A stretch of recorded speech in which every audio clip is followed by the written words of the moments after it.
A Russian general has received a rather unusual souvenir from Tehran, an Iranian-made copy of a US spy drone, the one Tehran says it shot down last year.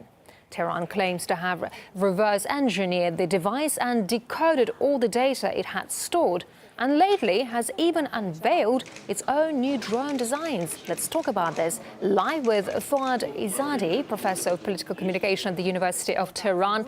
Mr. Izadi, welcome to RT. Thank you for joining us here. Of all nations, why has this drone been given to Russia then? Well, I think in the last many years, Iran's relations with Russia has improved. They have found common ground in areas like the Syrian conflict. I think Russia under President Putin has adopted a more independent foreign policy. The new Russia is not going to be pushed around by the United States or any other Western power.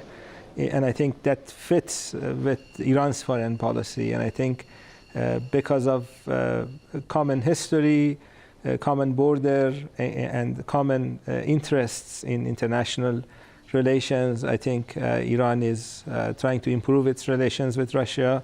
And I think that's just a sign of good gesture from the Iranian side. But it's quite interesting, but the US claims it has never ever lost any of the types of drone Iran claims to have brought down and copied.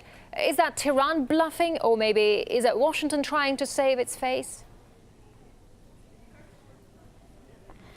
Well, I think maybe the Russian generals can decide on that issue. Iran has been actually developing technology to be able to basically take over the command and control of United States drones. And as you remember, about 2 years ago, there was another drone that was captured by Iran. Initially, the US government claimed that it had not lost any drones. And then when Iran showed the drone, showed the film of the drone, then the US government changed its language and accepted the fact that Iran had actually gotten the drone. Because of the threats that Iran is receiving from the United States. As you know, even about 2 weeks ago, US President Barack Obama, he used that old sentence, all the options are on the table, which is a way of threatening Iran militarily. Because Israelis threaten Iran militarily, Iran I think has decided to advance its military capabilities, and this is just a sign of improvement in Iran's ability to be able to defend itself. Yes, and back in 2011, the US admitted that Iran actually shot down another model of drone. So does that mean it is able to fend off America's unmanned spy planes and possibly American attacks as well? Yes, it's illegal for the United States to threaten Iran militarily based on United States Charter, Chapter 1, Article 2. It's not only illegal to use force against another country, the language says threat or use of force. So threatening Iran is also illegal.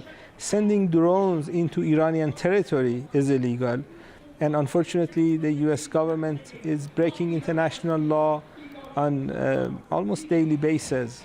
And unfortunately, we do not have any condemnation from the United Nations or other international bodies. So Iran feels that the only way to protect the country is just by advancing its defense capabilities. And I think that's what the Iranian government has been trying to do. And apart from copying American drones, Iran recently unveiled its own models of drones. So does that mean that economic sanctions are not hurting its technological progress? Right. We have a good number of good engineers in Iran, and they have been doing an excellent job, not only in terms of military equipment. Even when you look at Iran's nuclear program, it's been developed based on domestic engineering advances. Iran is a progressing country.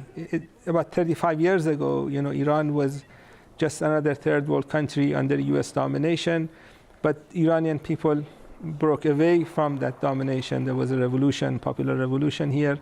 And since that time, you have seen a third world country of insignificant value has been able to advance both scientifically, militarily, and also being able to adopt an independent foreign policy. And these are the issues that actually Iranian people value. That's why there was a revolution here 35 years ago. And this is the way, I think, that's going to show the future for Iran as well, being able to advance in different areas. All right. Fuad Izadi, Professor of Political Communication at the University of Tehran. Professor Izadi, thank you very much indeed for sharing your insight with us. Thank you. We appreciate it.